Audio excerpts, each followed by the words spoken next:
Our food security is at stake, and I will do everything I can to protect it. I was invited onto Talk TV last weekend. Here's the full clip. It's about 8 minutes. Enjoy. On her inheritance tax raid on farmers after reports that the controversial policy could be tweaked. The government is said to be looking at changes to the so-called family farm tax in order to reduce the impact on small farms ahead of November's budget. From next April, farmers who were previously exempt from inheritance tax will face a 20% rate on combined agricultural and business property worth over £1 million or £3 million for couples.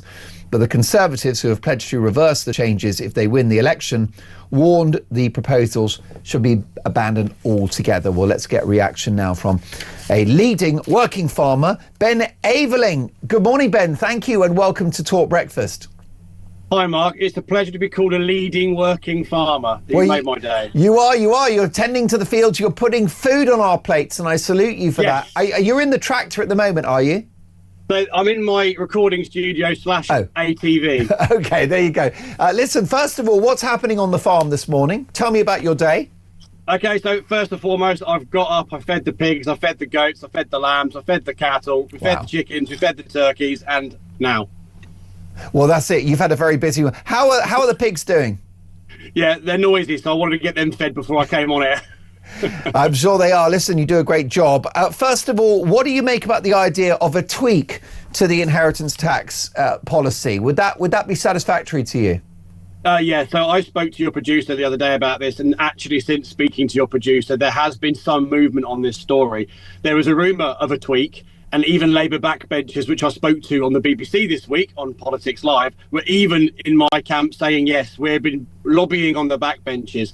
But word has it from DEFRA and other farming sources that the U-turn is not on the horizon, and so this lady is not for turning. Can you explain to my viewers and listeners why this inheritance tax raid on the farming community is so devastating? So first and foremost, let's put it into the perspective of your viewer and take farms out of it, like mine. It's actually a food security problem. So we produce food here, and it gives us the security of food on our shelves in supermarkets, and we're not reliant on imports. So fundamentally, if the farm tax raid happens and the land grab happens, which is what I believe it should be called, we could be facing even higher prices for our food because we'd be reliant on imports. And it would be the same kind of thing as what we're having with our energy prices at the moment. We're reliant on others for our energy, and food will become the same commodity. And as we all know, our energy bills have gone through the roof. Well, it's my view, and I know it would need to be costed if I was Prime Minister, but I would actually give farmers tax breaks and not a tax raid, because it's so difficult. And I don't think people realise, perhaps in the corridors of power, how hard it is for farmers to make a living. I've often said you're governed by people who aren't even out of bed yet when you're in the middle of your job. Yeah.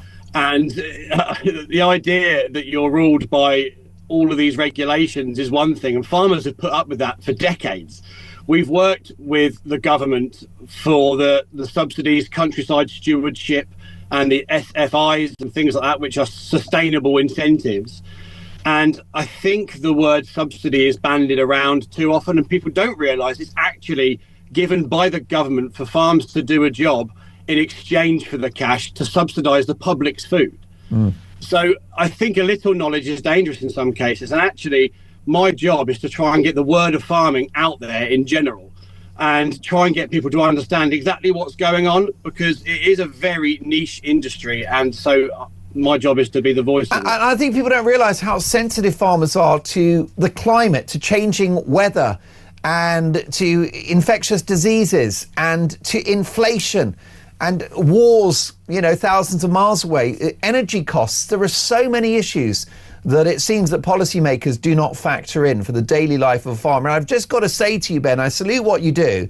And if I watch a show like Clarkson's Farm, or if I look at your videos on X, which are very compelling, my simple question is, who the hell would be a farmer in 2025? Why do you do it? I don't know, Mark. Because it's at times, not wishing to diminish what, but it's thankless, isn't it? Sometimes. Well, let's get something straight. I'm in it for myself as well. You know, this isn't me being completely selfless. I want something that I can build on, that's an industry that I know, an industry that I understand. And I do have the option of farms are an incredible springboard for your family. Whether your children become farmers or not, I've got a child who's interested in becoming a doctor, for example, and the farm gives you the security to chase your dreams, not necessarily be a farm. My job is to make sure I pass that farm on to whoever wants it in a better state that I got given it. And fundamentally, it means I'm a custodian, not an owner, because most farms have got no interest in selling. The value of the farm's immaterial. Yeah. The only time we consider the value is if we have to borrow money against the farm to do a new project or invest. Most definitely. What would you say to the argument that actually this is just targeted towards rich farmers who are sitting on millions of pounds worth of property? So if they did this U-turn, that would pull that argument more into the forefront. But there are still family farms that have massive values, even though they might not be turning over a huge profit. I mean, a £5 to £10 million farm might not be making minimum wage. You know, at the end of the day, that's the real facts here, and they might still not be able to pay that tax bill. But what I would say is if they did it to 5 million or 10 million threshold, that would significantly pull out that massive risk of the small family farms. Indeed. So no farms should be changing hands from generation to generation. They should never be sold, even if it's a rich farm. Well, I think to myself, that's how we see things. I think we're in a culture of our fathers or grandfathers or whatever have the same kind of idea.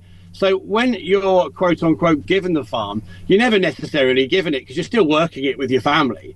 And it's something that you all just chip in and get on with and try your best to keep. I mean, if farmers were interested in that, every farm would have been sold day one, because that's fundamentally what we're talking about here. So if I was interested in the cash side of it, I would have just sold up. So I'm obviously not. And I know I'm the same as other farmers. We don't see it that way. Most definitely. And it is clear, isn't it, that many farmers struggle to make ends meet. I mean, they're not getting rich doing this brutal work in all weathers at all times of the day.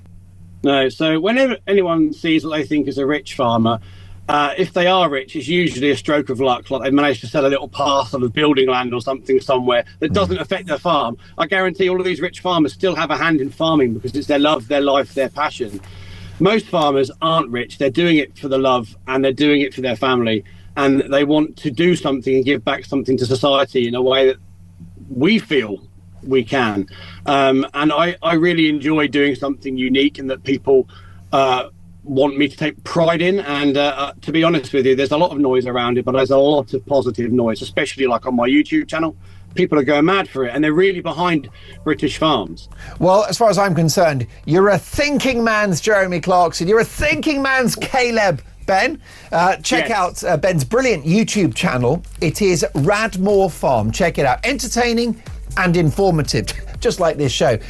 Listen, Ben, lovely to have you on the show. We'll catch up soon. Good luck with those pigs. They do make a racket, don't they?